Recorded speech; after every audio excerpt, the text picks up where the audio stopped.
Woo-wee, what's going on YouTube? It's Donnie B all day here on this gloomy day. So I am bringing you another budget piece from Szco, and this is the World War II M3 trench knife, right? This would have been, this was issued in 1943. Well, not this is a remake, obviously, but issued in 1943 to American soldiers as their combat fighting knife. It's got the attachment to the pack, and it's leather stacked handle, 12 inches overall. I'm trying to see if there's any connection or pinning to the rear. I have no idea how that attaches. It does have the hard olive green sheath and the sweet little blade.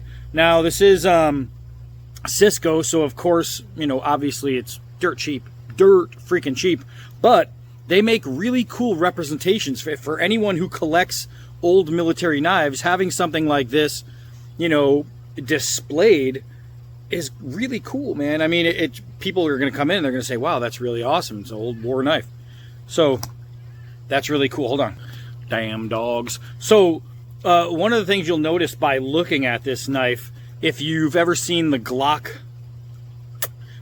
field Glock, if you've ever seen the Glock field knife, totally forgot I was wearing this. This is what the Glock field knife was modeled after.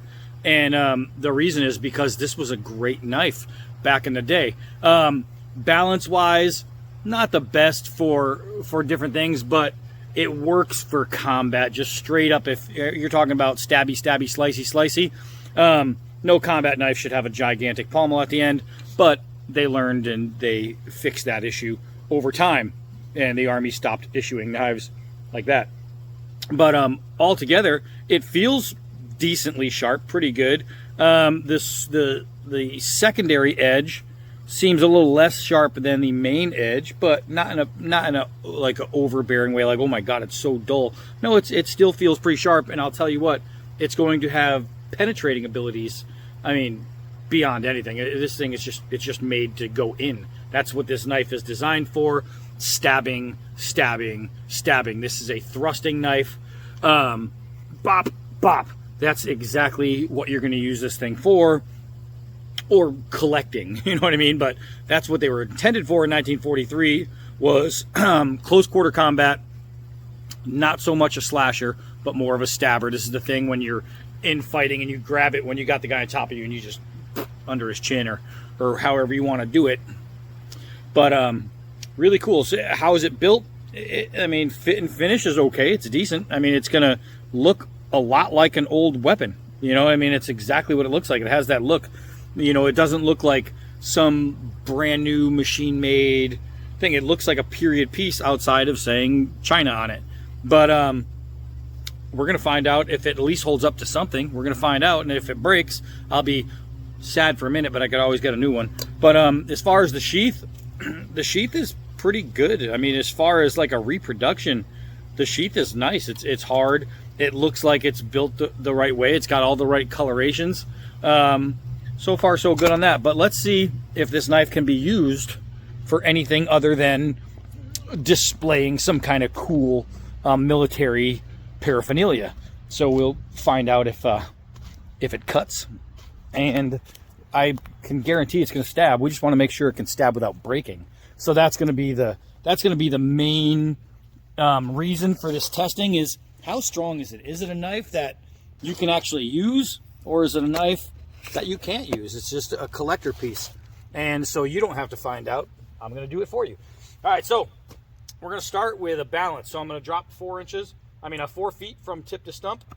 Oop, that dropped pretty damn straight, actually. Oh, God, the bite just on a 4-foot drop is insane. I'm going to show you. Actually, I'm going to mark it with my thumb right here so you guys can see. This is a 4-foot drop, a straight drop. That's how much it bit in. That's pretty good. Now we're going to really test the bite. We're going to do a couple hard downward throws. And by doing a couple hard downward throws, we're going to test when this thing hits, it's going to vibrate. This might be like a 4.5 millimeter, somewhere in there. This is pretty thick. I didn't realize it was going to be this robust. But let's do a couple hard downward throws. If it hits and you know, momentum takes it and there's too much torque, it'll snap. but I don't know what this tang looks like. I'm assuming there's a little notch and then a rat tail is my guess. But we'll see how it holds up. Oh, I missed. There we go. There we go. I'll tell you what, I hit that thing. I hit that thing flat from the swedge side, and it stuck in deep. And that was from the swedge side. Let's try the actual right direction. There we go. This thing, that is in there. I wonder if we can throw it at the rubber without having it bounce back and get me in the neck. Oh! So you can throw it through a tire. Already I'm seeing some of the black begin to fade, the black coloration, but is that something I should worry or care about? Nope. I was debating whether or not I should throw it before testing because we don't want to break it right away, but I want to see if I can get like a 4-yard throw. Oh, it rattled, but it didn't break. I got a little bit of loosening in the guard, but that's it. Oh my gosh, the thing has got incredible bite. So a little loosening in the guard. So if I bang on it, you can hear that. But so far, nothing actually broke. So that's a good thing. Let's see if we can cut with it. Let's see. We're going to try a I love how thick it is. I wasn't prepared for that. Let's try a push cut. Ugh. All right, so a push cut didn't work, but as soon as I began to saw, bada boom, bada bing, it went right through. I don't know if it's going to cut through 4 layers of leather. Let's find out. Actually, it did. All right, so the edge isn't awful. I mean, for a budget knife, that's not too bad. I like how the guard has shifted just a little bit, but there's no loosening within any of the leather or the rubber. That is pretty good. There's no loosening in the pommel. So while I have a little vibration in the actual guard, that's kind of a who cares type thing. If I'm using this as a field knife, I wouldn't really care about that anyway. So let's see. Can it be a field knife? Yeah. Oh, look at these. Oh, I'm losing a lot of them, but I'll try and keep them up there just so you go. Oh, I might have to just pull them off the stump. It's making some of the finest long curls that, I mean, you're going to see. Let's bring you guys a little bit closer. Here we go. So let's see here. Let's do some pulls. Look at, oh my gosh. These curls are so fine. I have to say this, for a budget knife, the edge geometry, the profiling, look at that. That'll take spark. That'll take spark, and it is a 90-degree spine. So it'll throw spark too. That's not bad at all. Let's try it with the swedge. Let's try the swedge side, the sharpened spine, and see what we can get out. Oh gosh, curls, curls, curls, curls for days. Curls for days. Oh my gosh. Ooh. So yeah, this thing, I mean, they're all falling down, but every part of this so far is working. Let's see if we can chop a little bit of this away here. I have to say that it's chopping way better than I would have ever expected. And the bite it's getting, I mean, I go to take the knife out and it's still in the wood because the bite is fantastic. Look at this. As a chopper, and it's not a chopper, don't get me wrong, but as a chopper, it's doing the job. So, can it be a field knife? I have zero, I mean, there's nothing, look at this. There's nothing showing me that, no, it can't be a field knife. And this is budget. This is budget. So far, it hasn't broken on me. I mean, there's still a chance. But let's see how we have, let's knock down, look at that. Look at that. Let's see if we can use the hammer and the pommel. Bam. So now I want to try and get a bam. Guys, this is a cheap Szco field knife representation of an American classic World War II trench knife. And so far, it's doing everything that I would like a knife to do, but nothing I expected it. I didn't expect it to be this good, honestly. Oh yeah. That's all the way through. That's through some pretty thick leather and a leaf. I mean, where have you seen that lately? So I'm trying to think. You know what? Let's do a little mini baton here. Let's see.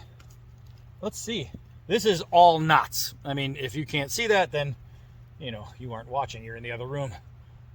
Just trying to play it to make me feel better. All right, so let's see here. Now, batoning is a good way to find out if your tang is going to break, because you're putting a lot of pressure on the knife.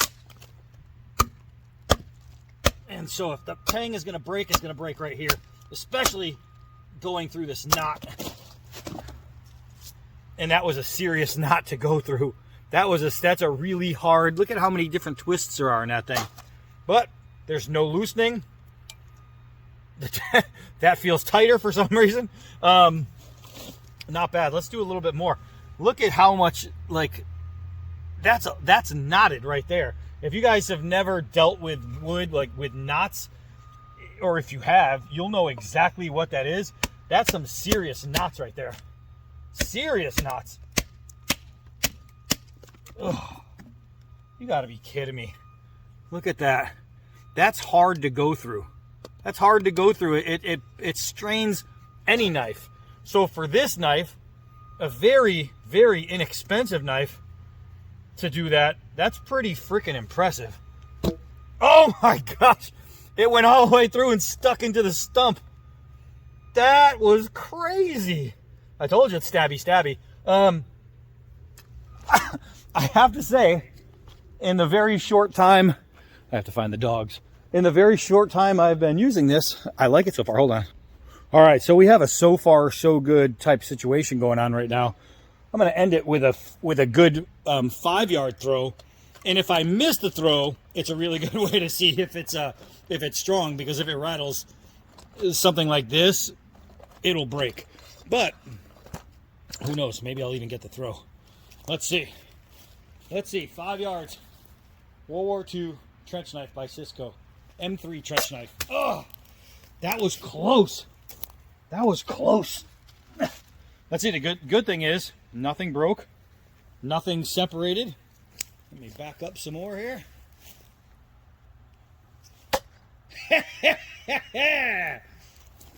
First try.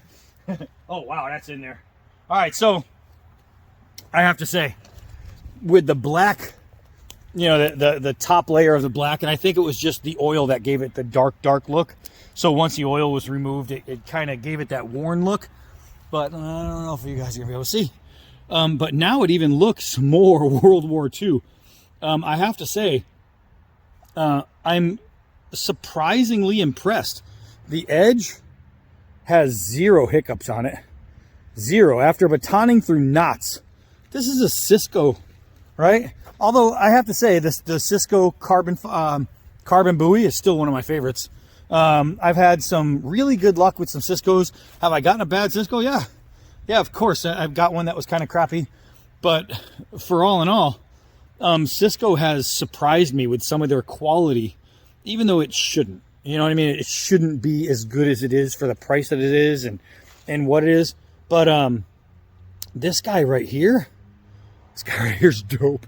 This is pretty awesome. If you are into like collecting war memorabilia and you don't want to spend, you know, $500 on an old knife that, you know, you have to put away because you can't use it, because if you break it, you're going to be really sad. You go out and you find one of these. This thing is crazy cool. This is crazy cool. And the fact that it's not just cool, but it's effective. It works. It does its job. And it actually, I have to say that for me, I think it goes beyond the job, right? I mean, the job is to keep you alive. And I think this thing, hey, get up here. I think this thing is going to be something that you can use in a survival situation. You know what I mean? You can get your fire going. You can process wood with this thing. Would I go crazy trying to pry with it and things like? No, but that's stupid. But what I do know is that I just gave it some use, and some of the use wasn't exactly easy, and there's nothing. And this tightened for some reason. I don't know how that worked out, but I'll take it. So what do I think about the very affordable, very attractive Szco M3, World War II M3 field knife? I think this thing is freaking awesome. I'm actually kind of happy with this. Not only do I have something that's a cool display piece and it brings you back to 1943 where I never was, but you put something in your hand that you think this is an exact replica. It's a replica, size to the T. This is what your grandfathers or great grandfathers, and some of you your fathers, were using when they stormed the beach at Normandy, when they got into those fights, when they were going through Berlin. These are the knives that saved their lives, right? And I think that's really cool. I mean, they did a really good job reproducing this knife to make it specs wise exactly as the original. And I think I'm digging it. This is definitely worth looking for, especially if you want something that is 100% affordable. Roscoe! Damn dogs. Let me cut this off because these dogs are dumb as me.